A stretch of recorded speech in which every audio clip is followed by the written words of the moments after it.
নমস্কার বন্ধুরা, আজ আমরা কথা বলবো একটা খুবই বিতর্কিত খবর নিয়ে, যেখানে আসামের মুখ্যমন্ত্রী হিমন্ত বিশ্ব শর্মা একটি মন্তব্য করে সমালোচনার মুখে পড়েছেন।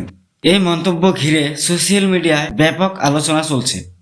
সম্প্রতি কিছু রিপোর্টে দাবি করা হয়েছে, আসামের মুখ্যমন্ত্রী একটি বক্তব্যে বলেছেন, যদি একজন মুসলিম রিক্সাওয়ালার ভাড়া 5 টাকা হয় তাহলে তাকে 4 টাকা দাও। কিন্তু মিয়াকেতো কষ্ট দিব গৈছিল নহয়, গতিকে যোনে যেনেকে পাৰে মিয়া কষ্ট দিয়ক না, আপুনিও দিয়ক না।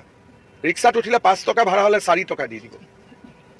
কষ্ট খালেহে অসমৰ পৰা যাব। এই বক্তব্যকে অনেকেই দেখছে বৈষম্যমূলক ও ঘৃণামূলক মন্তব্য হিসাবে। বিশেষ করে আসামে মিয়া মুসলিম সম্প্রদায়ের প্রসঙ্গে এই কথাটি বলা হয়েছে বলে অভিযোগ উঠেছে। এটা প্রকাশ্যে আসার পরেই বিভিন্ন মহলে শুরু হয়েছে তীব্র প্রতিক্রিয়া। বন্ধুরা, ভারতের সংবিধান অনুযায়ী সব নাগরিক সমান। ধর্ম দেখে কাউকে আলাদা আচরণ করা আইন ও নীতির বিরুদ্ধে।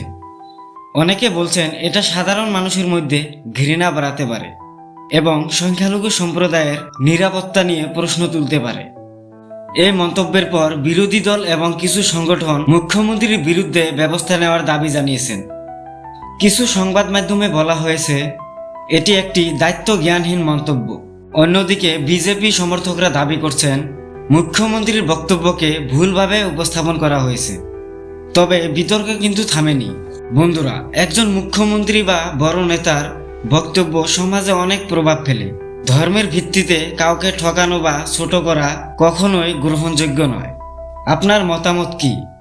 আপনি কি মনে করেন, এই বক্তব্য ঠিক ছিল? কমেন্ট করে জানান। ভিডিও ভালো লাগলে লাইক দিন, শেয়ার করুন এবং চ্যানেলটি সাবস্ক্রাইব করতে ভুলবেন না। ধন্যবাদ। সব ধর্মের মানুষই সমান, তাই ঘৃণা নয়, মানবতা ছড়াই।